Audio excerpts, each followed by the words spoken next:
All right, this is the brief on the latest in the Greater Thousand Worlds saga. We're diving into a major clash from key anime. Think legendary warriors versus the demon empire in a huge multiverse, revealing some game-changing strategies and, some serious threats. Okay, first, War Emperor Lindong's power is just immense. He's a legend, deeply hating the demon empire because his wife died fighting them. So he faces Demon Lord Tianyetzi. Tianyetzi uses corpse poison water, super nasty stuff. But Lindong counters with his 8-colored aura. It becomes this flame, eats the poison, and incinerates Tianyetzi's body, leaving a permanent flaw. Big counter. Second, Chen. He's leveling up strategically, getting key advice from Lindong. He's now Tianjizun level, peak power. As Lord of the Lower Realm, he can pull limitless power from his world. And the kicker? Lindong reveals Chen can actually move his entire lower realm dimensionally. This secures it and makes it a recruitment hub for Chen's forces, attracting top cultivators. Total game changer. Finally, the Demon Empire threat isn't going anywhere, despite Lindong's win. Tianyetzi hints at a massive ancient master plan. He reveals the Demon Empire's total power still dwarfs the Greater Thousand Worlds, seriously worrying. Even Lindong agrees the danger is huge. So Chen needs to stay vigilant, prepare, and handle his personal business with the Fudu clan, which is all connected. So ultimately you see incredible power pushing back, but also just how deep and ongoing this struggle against the demons really is. This is the brief on the crisis and unexpected triumph of Mu Palace. Okay, so let's dive into the wild ride for Mu Palace. You know, they shot up fast in the northern region of the Tianluo continent, becoming a real power. But then their leader, Chen, vanishes, and things get messy. Real threats, real humiliation. First, remember, Mu Palace basically exploded onto the scene because Chen was just that powerful.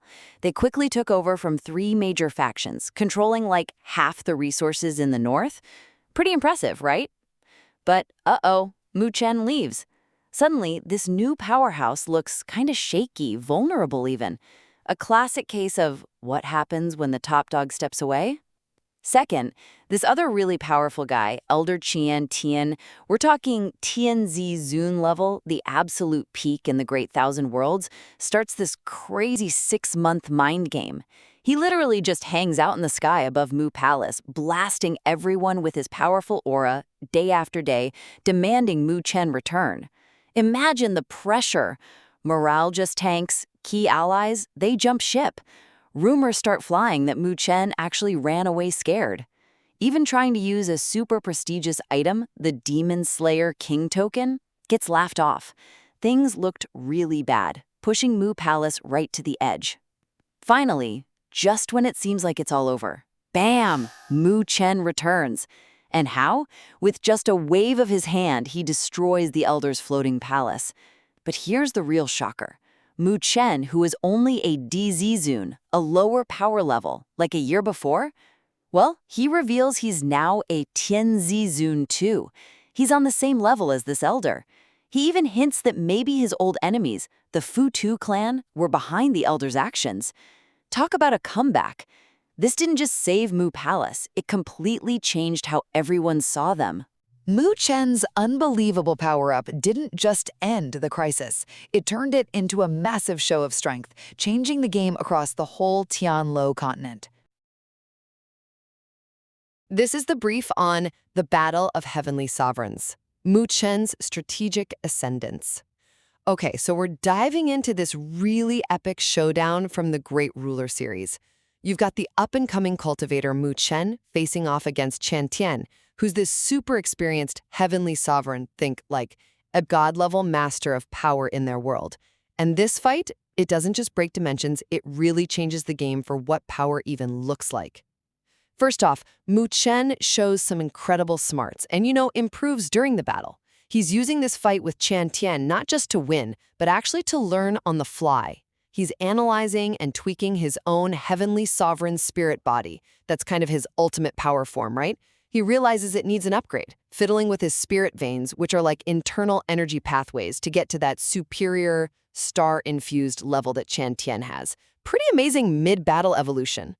Second, Mu Chen whips out the legendary 3-purity scripture. Now, this isn't just some powerful attack. It's this wild secret art letting him create 2 extra spirit bodies. Yeah, 2 identical clones, each with full heavenly sovereign strength. Imagine that. It instantly triples his power on the field, completely flips the whole dynamic, leaving Chen and, well, everyone watching from Mu Palace totally floored.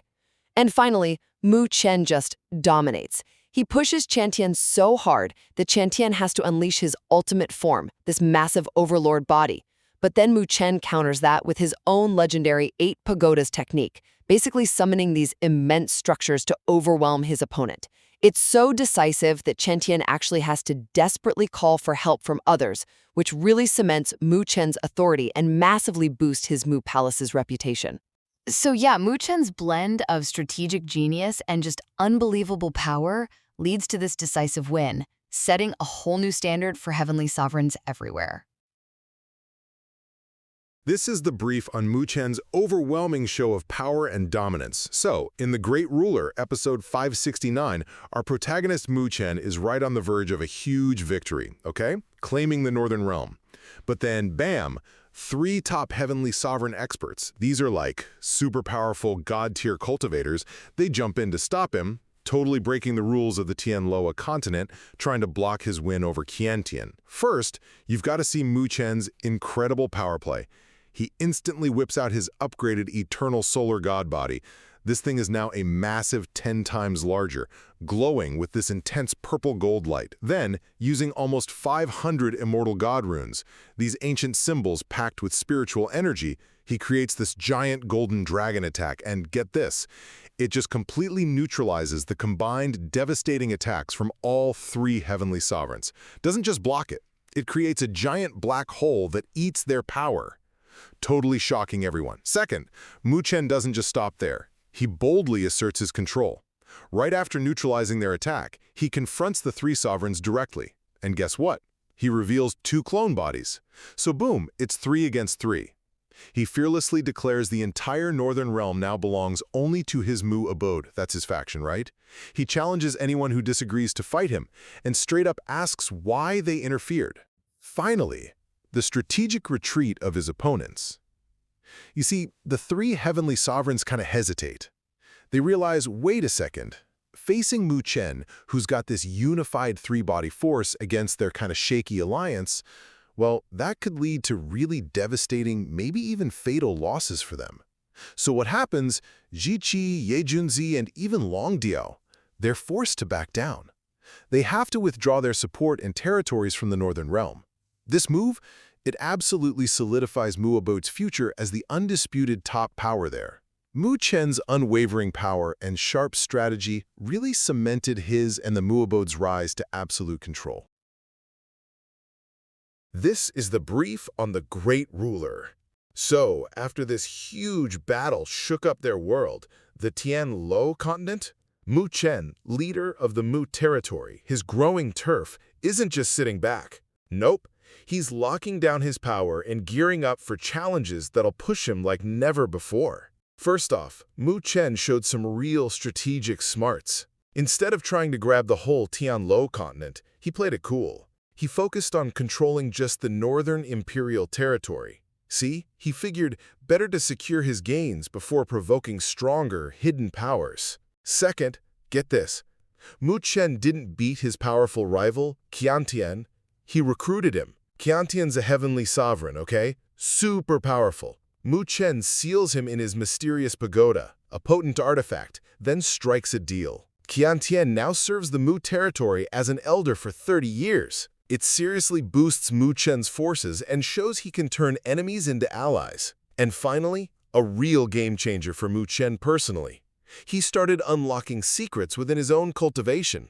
Guided by Qiantian, he perfected his Ling Tian sovereign body, the special power form, revealing hidden spirit veins, think immense energy channels. And wow, he found 8 incredibly rare Sheng-level ones. Even vets like Qian Tian were stunned. It proves Mu Chen's potential is off the charts. He'll need this for his next big challenge, the Fu Chu clan. Yeah, Mu Chen's sharp strategy, surprising alliances, and this awakening of insane personal power are completely rewriting his story.